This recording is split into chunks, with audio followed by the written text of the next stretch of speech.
Welcome to the Slop Farm. Enjoy the video. You begin by gathering required items so the process is uninterrupted.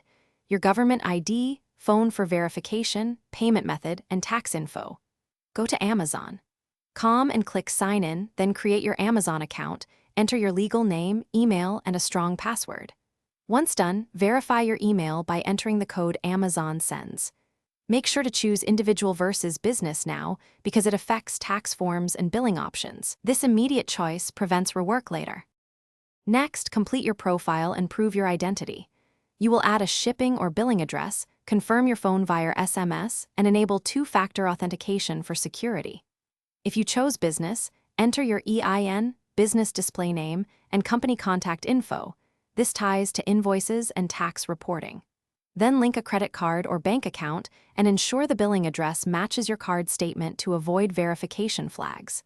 Once these details clear, Amazon may prompt for additional ID or a short video verification. Follow prompts exactly. Finish by reviewing all account settings so you can manage a virtual assistant securely. You will complete tax forms such as W-9 or W-8, configure notification preferences, and set user permissions if you plan to share access with a VA.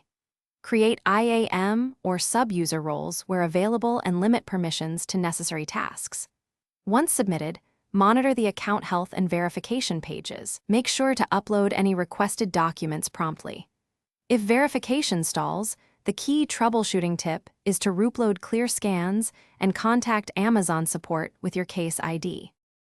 Thanks for watching. Consider subscribing if we helped you today.